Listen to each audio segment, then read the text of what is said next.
Welcome to this edition of the Click and Pledge's Fundraising Command Center podcast, where we talk the why, the what, and the how in the Click and Pledge's ecosystem. Today we are diving deep, and this is part of our Why series. And we are tackling something I think we've all felt, that infamous cover the fee checkbox on a donation form. Right. I mean, think about it from your own experience. You've decided, okay, I'm giving $50, you feel good, and then just before you click submit, that little box appears asking for another $1.50. And everything just stalls. It stalls, exactly.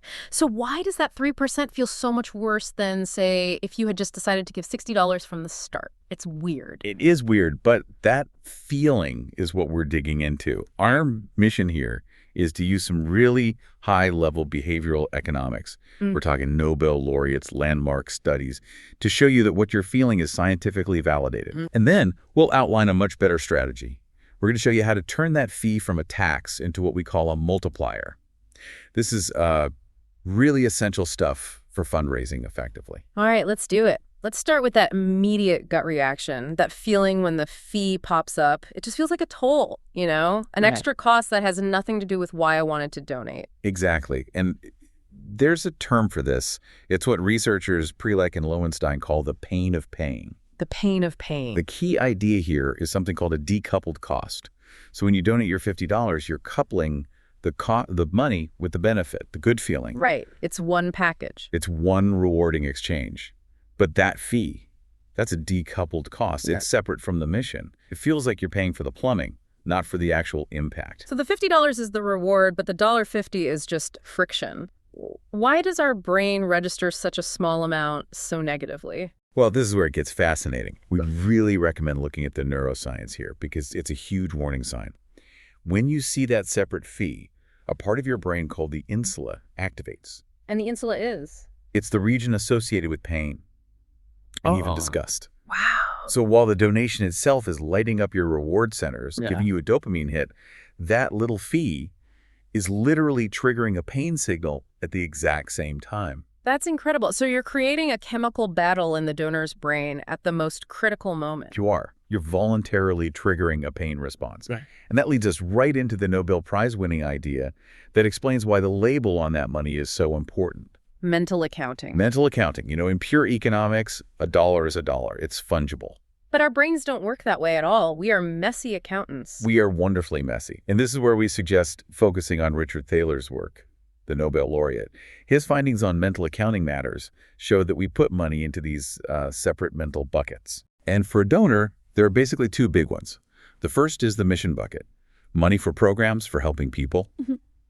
That's seen as virtuous, rewarding. And when we ask them to check that box to cover the fee, where does that money go? Straight into the fee bucket, or what we sometimes call the waste bucket. The waste bucket. Ouch. Yeah.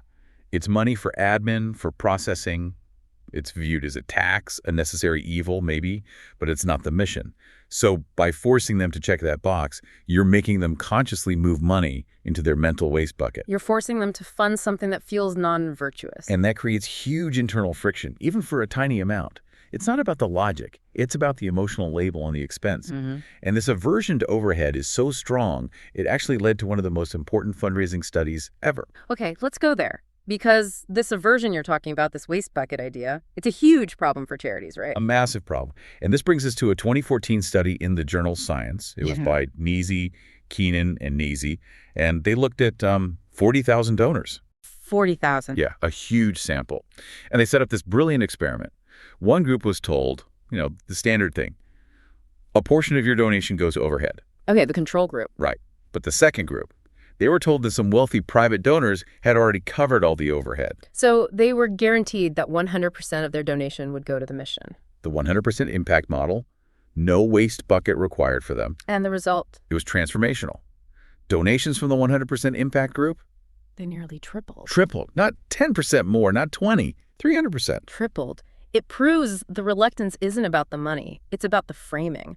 Donors don't want their dollar to pay the electric bill. They want their dollar to be the hero. That is just a staggering finding. Yeah. So if this is the science, if the fee checkbox triggers pain and activates this overhead aversion, What's the solution? What should organizations do instead? This is where we recommend a complete strategic pivot. Stop asking for a 3% fee.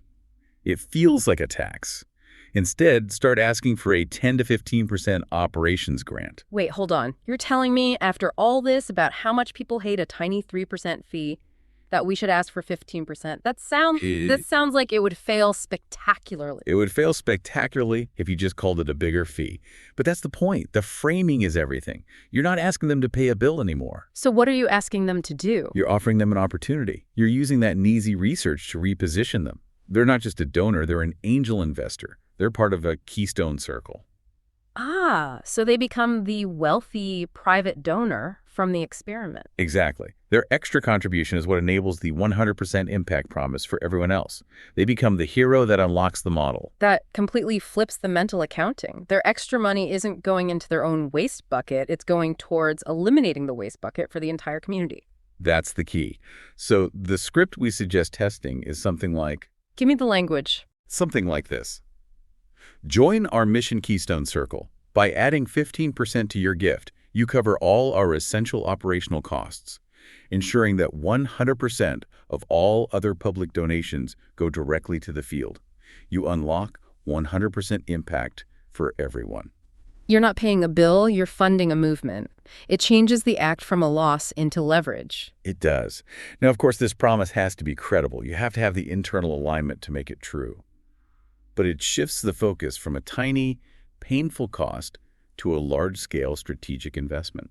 So the big takeaway here is that the language around your costs is probably the single biggest factor in how generous your donors will be. It is. It's not about tricking anyone. It's about understanding their psychology and framing the need in a way that feels empowering, not draining. It makes you wonder, doesn't it? What's that?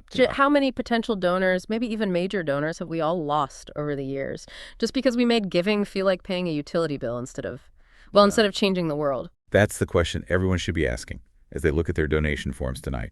We have to make giving feel as powerful and rewarding as it truly is. An absolutely essential strategic shift. Leveraging science to build better, more lasting donor relationships. That's the goal. For more information about this and all Click and Pledge products, make sure to visit clickandpledge.com and request for a one-on-one training or demo, whether you are a client or curious about our platform. Just ask us, and we will gladly get together with you to chat. And don't forget to subscribe to this podcast to stay up to date with all the latest and greatest features of the Click and Pledge Fundraising Command Center.